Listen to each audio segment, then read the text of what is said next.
It's Garth. You heard he passed on, of course. My brow furrowed. I did.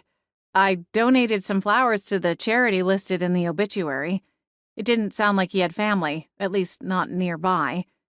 Karla nodded, her eyes once more roving over the assortment of ribbons and blown-up photos of various floral arrangements I'd made over the years.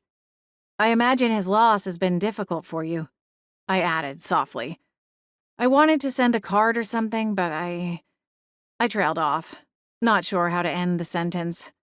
Saying, I know you hate my guts and would probably just send it through the paper shredder, didn't seem appropriate. Karla seemed to pick up on my meaning and nodded slowly before shifting her dark eyes back toward me. Something at the edges softened, and her hands went still, her nails no longer tapping on the counter. I'm sorry, Scarlett. I realize we got off on the wrong foot, and I do tend to hold a grudge. But after losing Garth, perhaps I misjudged you. It's been long enough now that perhaps it's time to let bygones be bygones. Well, if that isn't convenient. A sarcastic voice filtered in, seemingly from nowhere, a split second before a wisp of silver particles formed into a Himalayan cat.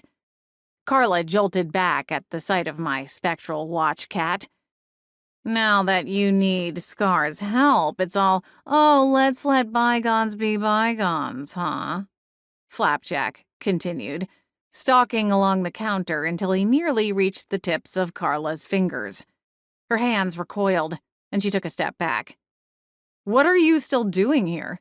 Shouldn't you be off chasing the great ball of yarn in the sky? She sneered. Yarn? What do you take me for? Some kind of simpleton? Flapjack replied, swinging his tail before plopping his fluffy rear end on the counter. Now what do you want? This is my turf, so I'll be the one asking the questions. Flapjack, I groaned. You need to learn to stand up for yourself, Scar. I'll show you how. I buried my face in my hand. Why me? Karla clasped her purse strap and more firmly planted her feet. Listen, I'll make it short. I do need your help. As you know, it's my policy not to interact with spirits. She gave me a pointed look that more than bordered on judgy. But there's a ghost that's been stuck at the funeral home for the past couple of months, and it's Garth. I blinked. Garth is stuck at the funeral home?